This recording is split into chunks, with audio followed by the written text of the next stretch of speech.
Hi నమస్తే welcome to Myra Media. నేను మీ కేవీఆర్. పుష్ప 2 ర్యాంపేజ్ ఏ రేంజ్లో సాగుతుందో చూస్తూనే ఉన్నాం. దేశవ్యాప్తంగా ముఖ్యంగా నార్త్ ఇండియాలో పండగ చేసుకుంటారు సినీ ఫ్యాన్స్. అల్లు అర్జున్ ఫ్యాన్స్ అయితే ఇక ఆస్కార్ తక్కువ.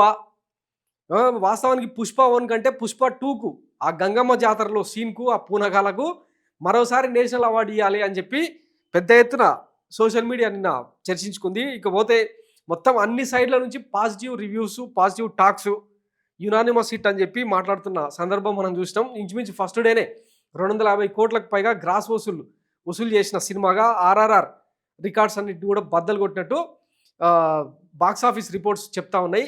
అంతా బాగానే ఉంది. అల్లు అర్జున్ కూడా ఈ బ్లాక్ బస్టర్ మూవీని సంబరాలు చేసుకునేందుకు, అంటే ఇంత పెద్ద ఎత్తున హిట్ అయినందుకు తన ఇంటి దగ్గర అభిమానుల సమక్షంలో బాణసంచ పేలుస్తూ పెద్ద ఎత్తున సంబరాలు చేసుకున్నారు. అంతా బాగానే ఉంది. అయితే నిన్న ఈ సినిమా చూసే క్రమంలో సంధ్య థియేటర్ దగ్గర పెద్ద ఎత్తున తొక్కిసలాట జరిగింది. అందులో రేవతి అనే ఒక మహిళ, తన బాబు ఇద్దరు ప్రాణాలు కోల్పోయిన పరిస్థితి. సో మొత్తంగా పుష్ప 2 సినిమా కోసం వసూళ్లే కాదు ప్రాణాలు కూడా పోవాలా అని చెప్పి పెద్ద ఎత్తున ట్రోలింగ్ నడిచింది. ఈ నేపథ్యంలో అల్లు అర్జున్ను ఏటు ముద్దాయిగా చేరుస్తూ హైదరాబాద్లో పలు పోలీస్ స్టేషన్లో కేసులు నమోదైనాయి. ఒకసారి ఆ వార్తను చదువు. సినీ నటుడు అల్లు అర్జున్పై హైదరాబాద్ ఆర్టీసీ క్రాస్లోని సంధ్య థియేటర్ యాజమాన్యంపై కేసు నమోదు చేసినట్లు సెంట్రల్ జోన్ డీసీపీ ఆకాంక్ష్ యాదవ్ తెలిపారు. నిన్న రాత్రి పుష్ప 2 బెనిఫిట్ షో సందర్భంగా సినిమా హీరో అల్లు అర్జున్ వచ్చిన సమయంలో జరిగిన తొక్కిసలాటకు థియేటర్ యాజమాన్యమే కారణమని, బెనిఫిట్ షోకు హీరో వస్తున్నారన్న సమాచారం థియేటర్ యాజమాన్యం పోలీసులకు తెలుపలేదని అన్నారు. కాగా తొక్కిసలాటలో దిల్సుఖ్ నగర్ చెందిన రేవతి మృతి చెందారు. ఆమె కుమారుడు శ్రీతేజ్ అపస్మారక స్థితిలోకి వెళ్ళాడు. అభిమానులు ఒకసారిగా థియేటర్ గేట్ లోపలికి చొచ్చుకు రావడంతో ఈ ఘటన జరిగినట్లు ఆయన తెలిపారు. సో అల్లు అర్జున్ను అరెస్ట్ చేయాలని నిన్న పీడిఎస్యు పెద్ద ఎత్తున ఎస్ఎఫ్ఐ మిగతా విద్యార్థి సంఘాలన్నీ కూడా రోడ్డెక్కి ఆందోళన చేసినాయి. బక్కజెర్సన్ లాంటి వాళ్ళు కూడా పలు పోలీస్ స్టేషన్లో కేసు పెట్టిండ్రు. సో ఈ నేపథ్యంలో ఆయన తండ్రి ఆ రేవతి భర్త కన్నీరు మున్నీరు అనమాట. వాస్తవానికి అల్లు అర్జున్ ఫ్యాన్ అంట బాబు.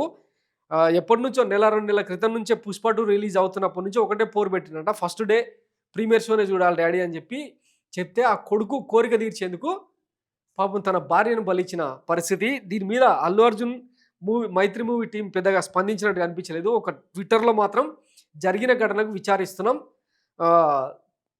వాళ్ళకేదో ఏర్పాటు చేస్తామనే కోణంలో ఒక ట్వీట్ వేసిరు తప్పిస్తే ఇప్పటిదాకా ఆ కుటుంబాన్ని పరామర్శించిన పాపన పోలేదు. సో మరి ఈ నేపథ్యంలో ఎట్లాగో పుష్ప 2లో బైరాన్ సింగ్ షెకావత్ అనే ఒక ఎస్పీ క్యారెక్టర్ ఉంటుంది కదా, ఫహాజ్ ఫాజిల్, అల్లు అర్జున్ను వేటాడుతూ చాలాసార్లు తప్పించుకుంటూ ఉంటాడు అనమాట. సో మరి పోలీసు వ్యవస్థ యంత్రాంగం ఏం చేయలేదు. అది సినిమా స్టోరీ. కనీసం మరి ఇప్పుడు హైదరాబాద్ పోలీసులైనా అల్లు అర్జున్కు శిక్షలు వేస్తారా, ఆయన అరెస్ట్ చేస్తారన్నది వేచి చూద్దాం. నిన్న ఈ ఘటన చూస్తే చాలా వరకు అందరినీ కలిసివేసింది. ఒక సినిమా కోసం ఇట్లా ప్రాణాలు పోగొట్టుకోవాలా అని చెప్పి అందరూ డిస్కషన్ చేసుకుంటున్న పరిస్థితి అనమాట. ఒకవైపు టికెట్ రేట్లను పెంచుకునేందుకు 2 రాష్ట్ర ప్రభుత్వాలు దోపిడీకి గేట్లు ఎత్తడం, 1200 అఫీషియల్గా అనౌన్స్ చేయడం, అది కొన్ని మల్టీప్లెక్స్ థియేటర్లలో 2800 బాజాప్తగా అమ్ముతున్న పరిస్థితి. అంటే రేట్ పెట్టి బుక్ మై షోలో అమ్ముతున్న స్క్రీన్ షాట్స్ కూడా బయటకు వచ్చినాయి.